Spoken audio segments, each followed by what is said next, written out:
To the lover Elroy, the god who sees us. In this episode, let's go back to the hermit mode I was in because I just want to assure you all that you're not going crazy. You're just waking up to a new reality. I'll be honest, when all of this started for me, I genuinely thought something was wrong with me. Not spiritually, I'm saying psychologically. It felt like my hormones, my heart, my intuition, my trauma, and my future selves all sat together and said, let's confuse this girl at the same time. I was basically on my period for an entire year, emotionally, mentally, spiritually, mood swings that could have won awards. I would wake up crying, then laugh at myself for crying, and then cry again because I laughed.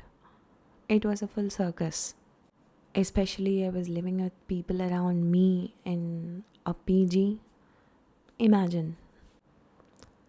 And then I remember thinking most of the moments, is this enlightenment or insanity? Because other spiritual people, the content I see, were talking about spirituality as a very light thing that lightens your way, makes your heart softer, like it's all happiness.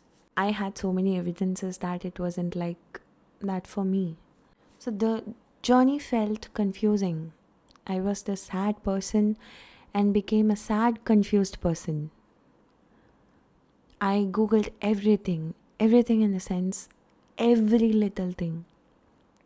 Why do I see numbers like 444, 555, 111, 1111?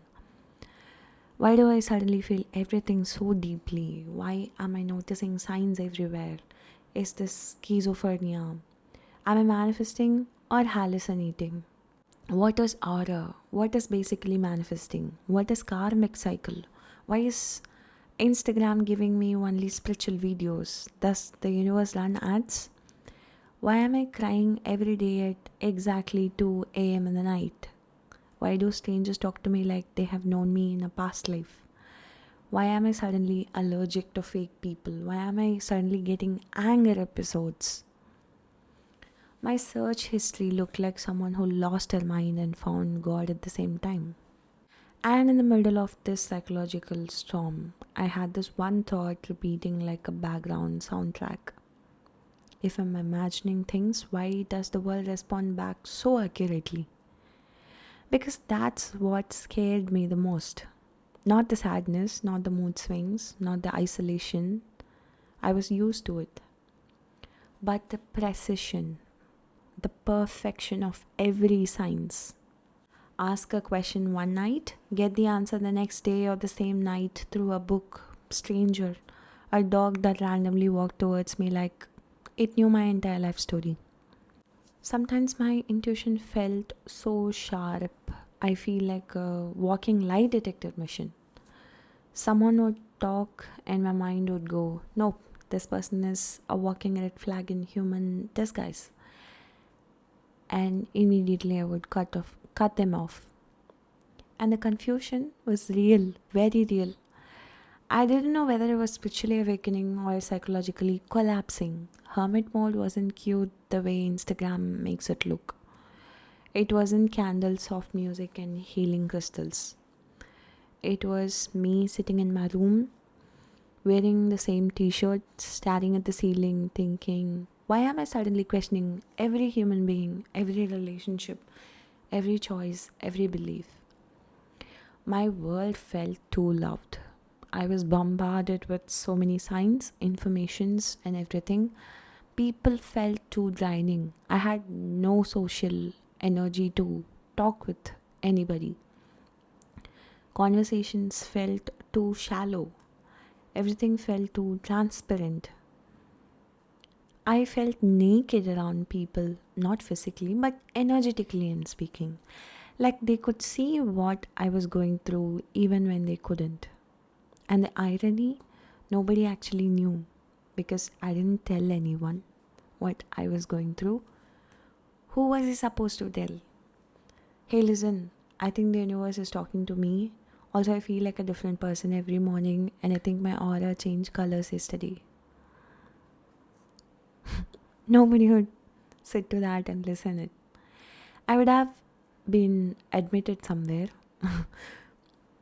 but fortunately not. So I sat with myself every night asking questions, talking to myself, trying to understand what version of me was being born. Some nights it felt like grief, rebirth, heartbreak, and some night it felt like peace knocking at my door. It was emotional whiplash. And during this time, I researched everything spiritual on the internet, aura cleansing, read it, Kundalini awakening, watch 27 videos, twin flames. I basically did a PhD on that topic. Dark night of the soul. Ooh, that one hit too personally. Angel numbers, I saw them everywhere. I thought the universe was spamming me or something. Shadow work, I did it accidentally while crying on the floor. I was basically a spiritual intern doing unpaid overtime. And the funniest part, every time I thought I was imagining things, the universe sent me something to shut me up. Ask a question, get an answer. Feel confused? Be the exact person who clarifies it. Think about a sign, say it on a billboard. Doubt everything, get a synchronity so dramatic even Bollywood would blush. Slowly, I realized something. Maybe I'm not imagining things. Maybe I'm finally seeing things I ignored all my life. I meant to see things in this way because it all made sense somehow. That's when Hermit mode started making sense. It wasn't punishment.